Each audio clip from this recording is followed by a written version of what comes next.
Hello my dear students, आज हम लोग एक न्यू टॉपिक स्टार्ट करेंगे जो कि ये रहा आपकी स्क्रीन पे, जिसका नाम है नेचर ऑफ लाइट। कल हम लोग पार्ट 1 में रिफ्लेक्शन ऑफ लाइट को कवर किए थे, जिसको बहुत अच्छी तरीके से हम लोग देखे थे और समझे थे। अगर आप पार्ट 1 को नहीं देखे तो जाकर पार्ट 1 को जरूर देखें। तो चलिए हम लोग समय को बर्बाद ना करते हुए स्टार्ट करते हैं नेचर ऑफ लाइट। अब आपको हम बता दें कि अभी तक आप लोग सुने होंगे कि पूजवा बेवफा हो गए, मतलब पूजवा बेवफा है, लेकिन आज हम आपको बताएंगे कि सिर्फ पूजवा बेवफा नहीं, ये लाइट भी बेवफा है। ये भी किसी हसीन खूबसूरत सी लड़की से कम नहीं, इसीलिए तो बोलते हैं कि आपको भी साइंस से प्यार हो जाएगा। देखो अब ये लाइट भी बेवफा होती है। अब बताइए कि लाइट जो है वो ये भी बेवफा है।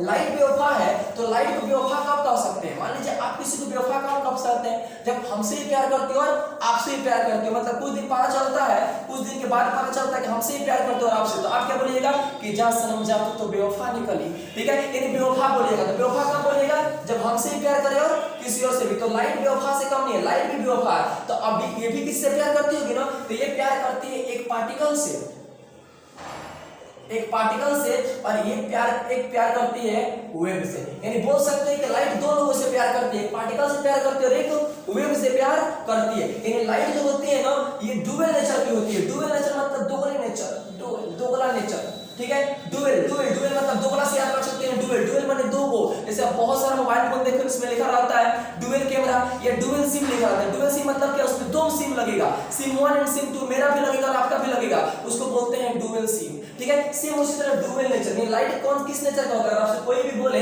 कि लाइट किस नेचर का होता है, बताइएगा लाइट डुअल नेचर का होता है। ठीक है, डुअल नेचर मतलब ये दो नेचर शो करता है। कौन कौन? पार्टिकल नेचर और एक होता है वेव नेचर। ये लाइट जो होता है डुअल नेचर का होता है, पार्टिकल नेचर और एक wave nature. Particle nature of light के अनुसार, पार्टिकल नेचर के अनुसार लाइट जो ये छोटे छोटे पार्टिकल से मिलकर बना है, जिसको हम लोग बोलते हैं फोटोन। क्या बोलता है वो? फोटोन। ये लाइट जो होता है वो छोटे पार्टिकल से मिलकर बना होता है, जिसको हम लोग फोटोन बोलते हैं, और वो बहुत हाई स्पीड से स्ट्रेट पाथ पे ट्रेवल करता है। तो याद रखिएगा, पार्टिकल नेचर ऑफ लाइट के अनुसार लाइट छोटे पार्टिकल से मिलकर बना हुआ है, जिसको फोटोन बोलते हैं, जो कि बहुत हाई स्पीड से स्ट्रेट पाथ पे ट्रेवल करता है। वेव नेचर ऑफ लाइट के अनुसार, वेव नेचर ऑफ लाइट के अनुसार लाइट एक इलेक्ट्रोमैग्नेटिक वेव है। लाइट एक इलेक्ट्रोमैग्नेटिक वेव है, जिसको किसी भी तरह के मीडियम की जरूरत नहीं होती है। Just like as a solid, liquid and gas. यानी लाइट को ट्रेवल करने के लिए, एक जगह से दूसरी जगह जाने के लिए किसी भी मीडियम की जरूरत नहीं है। मतलब बिल्कुल सख्त लोंडा जैसा है।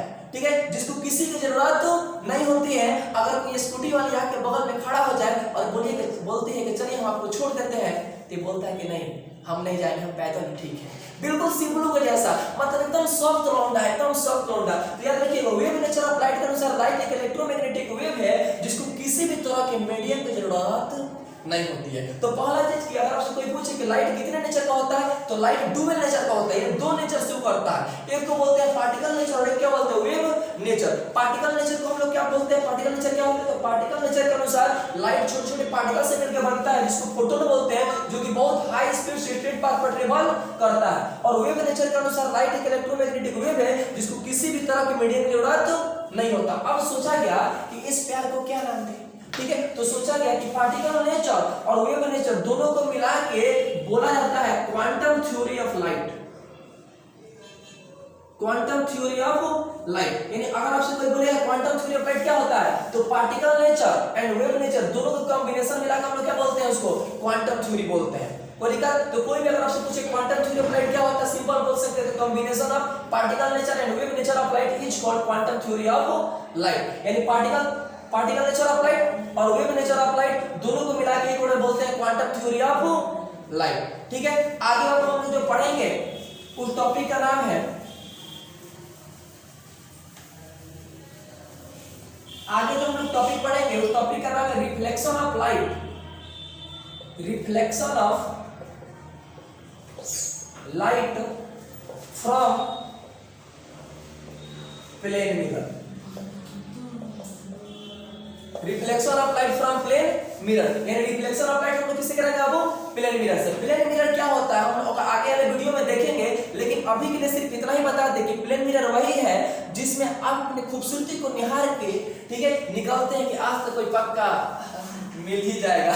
ठीक है, और देखिए तो वही प्लेन मिरर जिसमें आप अपनी खूबसूरती को देखकर फिर तो पोतते हो। ठीक है, जैसे हम पोत क्या है देखो। तो यहाँ क्या हो? Plane mirror. तो देखो प्लेन मिरर कैसे होता है, सबसे पहले बता दें कि प्लेन मिरर कुछ इस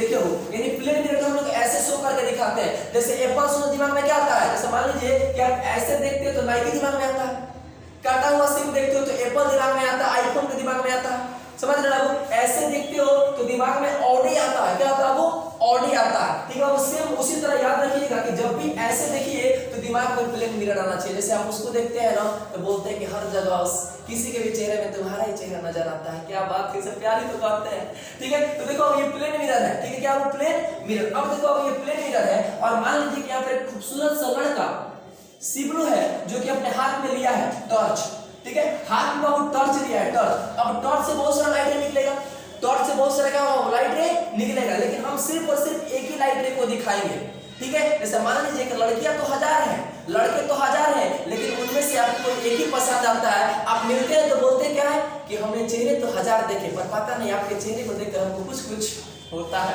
ठीक है। अब उससे वैसा याद रखिएगा, यहाँ से लाइट तो बहुत सारा निकलेगा, लाइट बहुत निकलेगा, लेकिन हम सिर्फ एक लाइट को शो करके दिखाएंगे। जैसे आप लोग पार्टी वार्टी करते हैं तो चावल वाल बनाते हैं तो एक चावल को दो चावल को निकाल कर और ऐसे चेक करके बता देते हैं कि चावल पक गया है, ये चावल कच्चा है, ठीक है। तो चावल पक गया, चावल कच्चा है, आप एक दो चावल निकाल कर बताते हो, टोटल चावल तो नहीं करते हो कि हाँ ये पक गया है रखो, ये पक गया है रखो, ये पक गया है रखो। अगर ऐसा होता है तो पार्टी करने में ना 1 ईयर लग जाता है। अगर 2022 में ना 4 जनवरी को पार्टी करना है तो सितंबर से स्टार्ट कर देते हैं कि तब तक चावल पक जाएगा, चिकन तो बन ही जाएगा, समझ रहे हो। तो लाइट बहुत होगा, लेकिन हम सिर्फ एक लाइट रे दिखाएंगे। जो लाइट रे आता है ना बाबू उसको याद रखिएगा इंसिडेंट रे बोलते हैं, जो लाइट रे आएगा उसको हम लोग इंसिडेंट रे बोलेंगे, ठीक है। तो याद रखिएगा जो भी लाइट रे आएगा उसको हम लोग इंसिडेंट रे बोलते हैं, ठीक है। और जो जिस पॉइंट पे इंसिडेंट रे आता है उसको पॉइंट ऑफ इंसिडेंस बोलते हैं, पॉइंट ऑफ इंसिडेंस। जो लाइट रे आएगा उसको हम लोग इंसिडेंट रे बोलेंगे, ठीक है। तो याद रखिएगा जो लाइट रे आएगा उसको इंसिडेंट रे बोलेंगे, जिस पॉइंट पे गिरेगा उसको पॉइंट ऑफ इंसिडेंस बोलेंगे, और जो लाइट रे टकरा के जाएगा उसको हम लोग रिफ्लेक्टेड रे बोलते हैं, रिफ्लेक्टेड रे। यानी बोल सकते हैं कि द फॉलिंग ऑफ लाइट रे on the surface of mirror is called incident ray. यानी जो लाइट रे आता है उसको इंसिडेंट रे बोलते हैं, जो टकरा के जाता है उसे रिफ्लेक्टेड रे बोलते हैं, और जिस पॉइंट पे गिरता है उसको पॉइंट ऑफ इंसिडेंस पर। अब देखिए यहाँ पर इंसिडेंट रे और यहाँ पर रिफ्लेक्टेड रे, दो रे है और एंगल कितना है, एक है। ये बोलेगा मेरी है, ये बोलेगा मेरी है, फिर थोड़ा लड़ाई होगा ना, एक फूल दो माली, ठीक है। तो बीच वाले आते हैं, बीच वाले आते हैं जिनका नॉर्मल भाई नाम है, ठीक है। पॉइंट ऑफ इंसिडेंस पर, पॉइंट ऑफ इंसिडेंस पर एक परपेंडिकुलर रे होता है जिसको हम और आप प्यार से नॉर्मल बोलते हैं। क्या बोलते हैं जी, नॉर्मल। यानी अगर आपसे कोई पूछेगा नॉर्मल क्या होता है तो बोलिएगा पॉइंट ऑफ इंसिडेंस पर जो परपेंडिकुलर रे होता है ना उसको नॉर्मल बोलते हैं। और नॉर्मल को हम लोग डॉट से शो करके इसलिए दिखाते हैं क्योंकि नॉर्मल एक्चुअल में ये होता नहीं है, हम लोग मान लेते हैं। क्यों मान लेते हैं, एंगल को डिवाइड करने के लिए। अगर नॉर्मल नहीं लेते तो एंगल एक ही बनता है, इंसिडेंट बोलता मेरी है, रिफ्लेक्टेड बोलता मेरी है, तो फिर ये होती किसकी है, बारी वाला का दूसरा का।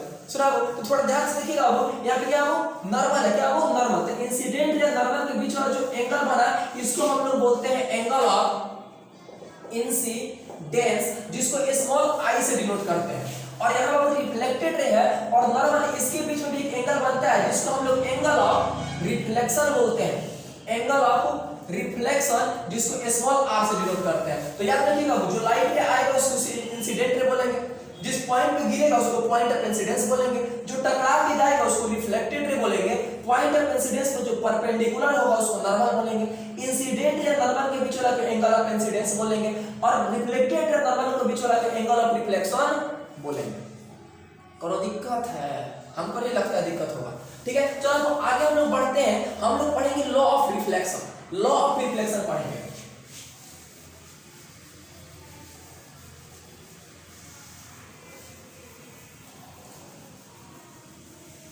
देखिएगा अब हम लोग पढ़ेंगे लॉ ऑफ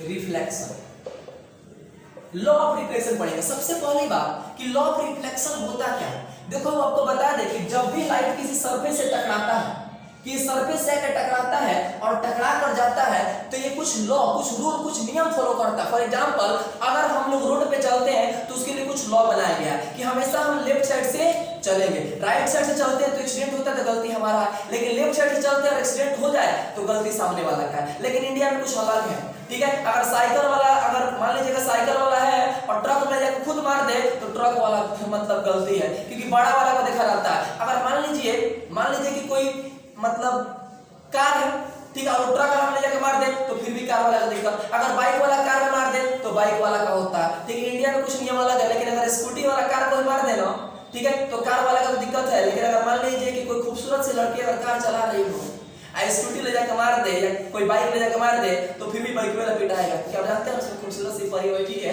ठीक है। कितने लोग बोलेंगे मैम आपको तो कुछ नहीं हुआ, आपको हुआ तो बोलिए कुछ, हॉस्पिटल भी है यहाँ पे।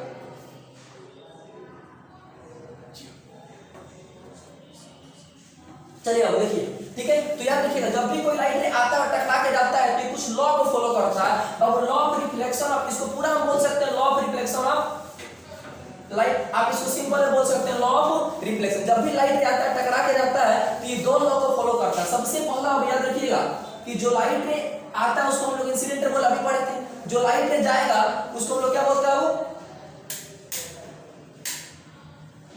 जो लाइट रे आता है उसको इंसिडेंट रे बोलते हैं, जो टकरा के जाता है उसको हम लोग रिफ्लेक्टेड रे बोलते हैं। अब देखो हम यहाँ पे एक नॉर्मल बनाते हैं, ये तो हम लोग पढ़ लिए। देखो लॉ ऑफ रिफ्लेक्शन दो होता है, एक को बोलते हैं first law of reflection, first law of reflection. First law of reflection के अनुसार कि incident ray, reflected ray and normal all lie in same plane, ये सारे के सारे ये सेम प्लेन में होंगे। मतलब इंसिडेंट रे, रिफ्लेक्टेड रे और ये नॉर्मल तीनों एक ही तरफ होंगे, एक ही पॉइंट से जाएंगे, एक ही पॉइंट से जाएंगे। तो अगर आपसे कोई भी बोलता है, कि फर्स्ट लॉ ऑफ रिफ्लेक्शन क्या होता है, तो फर्स्ट लॉ ऑफ रिफ्लेक्शन के अनुसार incident ray, reflected ray and normal ये तीनों सेम प्लेन में होंगे, यानी एक ही तरफ होंगे। फॉर एग्जांपल मान लीजिए अगर ये इंसिडेंट रे और ये रिफ्लेक्टेड रे और यहां से जा रहा है नॉर्मल, ठीक है, तो हमारा incident ray, reflected ray and normal ये तीनों क्या है, एक ही तरफ है, जिसको बोलेंगे same plane.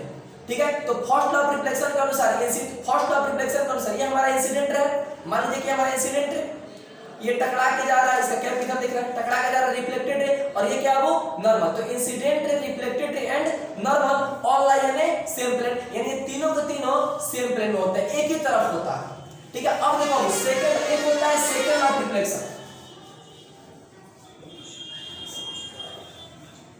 Second law of reflection, सुनिएगा वो सेकंड लॉ ऑफ रिफ्लेक्शन। अब हम लोग पढ़ेंगे second law of reflection. Second law of reflection क्या होता है, थोड़ा ध्यान से देखिएगा वो, ये हमारा इंसिडेंट है और ये नॉर्मल, इसके बीच वाला क्या बोलते हैं, angle of incidence. Reflected ray normal, इसके बीच वाला को बोलते हैं एंगल ऑफ रिफ्लेक्शन। यानी सेकंड लॉ ऑफ रिफ्लेक्शन के अनुसार जितना एंगल ऑफ इंसिडेंस होगा उतना ही एंगल ऑफ रिफ्लेक्शन। तो याद रखिएगा सेकंड लॉ ऑफ रिफ्लेक्शन के अनुसार angle i equal to angle r, यानी जितना एंगल ऑफ इंसिडेंस होगा उतना ही एंगल ऑफ रिफ्लेक्शन होगा। फॉर एग्जांपल अगर एंगल ऑफ इंसिडेंस 50 डिग्री है तो एंगल ऑफ रिफ्लेक्शन 50 डिग्री होगा, अगर एंगल ऑफ इंसिडेंस 60 डिग्री है तो एंगल ऑफ रिफ्लेक्शन भी 60 डिग्री होगा। इनमें एक तरह का रिलेशन मालूम है, रिलेशन यह मालूम है कि अगर जितना आई होगा उतना ही क्या होगा आर। मतलब इसमें कैसा रिलेशन है, हम साथ साथ है, हम साथ साथ इसमें रिलेशन है कि अगर एंगल आई 50 तो एंगल ऑफ रिफ्लेक्शन भी 50। कितना सच्चा प्यार है, देख रहे हैं, ऐसे ही प्यार आप लोग भी कीजिए पढ़ाई से। ठीक है, देखो अब देखिए यहाँ तो कोई दिक्कत, तो हम लोग पढ़े law of reflection of light. Law of reflection कितना होता है, वो दो होता है, फर्स्ट लॉ ऑफ रिफ्लेक्शन और एक second law of reflection. First law of reflection के अनुसार incident ray, reflected ray and normal all lie in same plane, यानी तीनों सेम प्लेन में होता है, एक ही तरफ होता है। ठीक है, और सेकंड लॉ ऑफ रिफ्लेक्शन के अनुसार जितना एंगल ऑफ इंसिडेंस होगा उतना एंगल ऑफ रिफ्लेक्शन होगा। अब देखो इससे रिलेटेड एग्जाम में बहुत बार क्वेश्चन पूछता है कि एंगल ऑफ इंसिडेंस और एंगल ऑफ रिफ्लेक्शन ये दोनों जीरो कब होता है, एंगल ऑफ इंसिडेंस और एंगल ऑफ रिफ्लेक्शन दोनों जीरो कब होता है। ये बहुत बार एग्जाम में पूछा है, बहुत ही फेमस क्वेश्चन है, देखिएगा ये एग्जाम में अक्सर पूछा जाता है। तो बहुत कॉमन सी बात है कि ये हमारा प्लेन मिरर है, ये हमारा प्लेन मिरर है। अब देखो अगर कोई लाइट एकदम परपेंडिकुलर आता है, परपेंडिकुलर समझते हैं ना, एकदम स्ट्रेट 90 डिग्री के एंगल बना के अगर कोई लाइट एकदम परपेंडिकुलर आएगा तो इंसिडेंट इसी को बनेगा, अगर नॉर्मल बनाएंगे तो इसी बनेगा। तो इंसिडेंट रे नॉर्मल के बीच वाला को बोलते हैं एंगल ऑफ इंसिडेंस, तो एंगल ऑफ इंसिडेंस कितना हो जाएगा, जीरो। और हम लोग पढ़े हैं लॉ ऑफ रिफ्लेक्शन में कि जितना एंगल ऑफ इंसिडेंस होता है उतना ही एंगल ऑफ रिफ्लेक्शन, तो एंगल ऑफ इंसिडेंस जीरो तो एंगल ऑफ रिफ्लेक्शन भी क्या हो जाएगा, जीरो। तो यहाँ पर एंगल ऑफ इंसिडेंस और एंगल ऑफ रिफ्लेक्शन बोथ क्या हो गया, जीरो हो गया। ठीक है, तो अगर आपसे कोई पूछे कि एंगल ऑफ इंसिडेंस और एंगल ऑफ रिफ्लेक्शन कब जीरो होता है, तो याद रखिएगा जब कोई लाइट रे परपेंडिकुलर मिरर सरफेस पे आता है तो फिर टकरा के उसी रास्ते से वापस चला जाता है। याद रखिएगा जब भी कोई लाइट परपेंडिकुलर आएगा तो इंसिडेंट रे और फिर टकरा के जाएगा तो क्या होगा, रिफ्लेक्टेड रे। यानी यहाँ पर एंगल ऑफ इंसिडेंस और एंगल ऑफ रिफ्लेक्शन दोनों क्या होगा, जीरो होगा। ठीक है, तो याद रखिएगा अगर आपसे कोई बोले कि लॉ ऑफ रिफ्लेक्शन कितना होता है, दो होता है, फर्स्ट लॉ और सेकंड लॉ। फर्स्ट लॉ अनुसार incident ray, reflected and normal all and same plane, और सेकंड लॉ ऑफ रिफ्लेक्शन के अनुसार जितना आई होगा उतना ही आर होगा। एंगल ऑफ इंसिडेंस और एंगल ऑफ रिफ्लेक्शन जीरो कब होगा, तो अगर कोई लाइट रे मिरर सरफेस से परपेंडिकुलर आएगा, ठीक है, तो उसी रास्ते से फिर चला भी जाएगा तो उस टाइम एंगल ऑफ इंसिडेंस और एंगल ऑफ रिफ्लेक्शन जीरो होगा। ये ऐसे क्वेश्चन में घुमा भी सकता है कि एंगल ऑफ इंसिडेंस और एंगल ऑफ रिफ्लेक्शन दोनों जीरो है, इसका मतलब क्या हुआ, ठीक है, इसका मतलब हो कि लाइट रे परपेंडिकुलर आया और फिर रिफ्लेक्ट होकर उसी रास्ते से वापस चला गया। तो आज की वीडियो में हम लोग इतना ही पढ़ेंगे बाबू, कल अगले वीडियो में हम लोग देखेंगे, तो आप मेरी वीडियो में कल जरूर मिले, जिसमें हम लोग पढ़ेंगे types of reflection of light, reflection of light कितने तरह के होते हैं। अभी हम क्या पढ़े, nature of light, nature of light पढ़े, फिर हम लोग क्या पढ़े बाबू, नेचर ऑफ लाइट पढ़ने के बाद हम लोग पढ़े रिफ्लेक्शन ऑफ लाइट कंप्लीट किया, फिर पढ़े law of reflection of light. तो लॉ ऑफ रिफ्लेक्शन दो होता है, कल हम लोग पढ़ेंगे कि रिफ्लेक्शन ऑफ लाइट कितने तरह के होते हैं। इसलिए आज के लिए इतना ही, फिर मिलते हैं हम अगले कल एपिसोड में।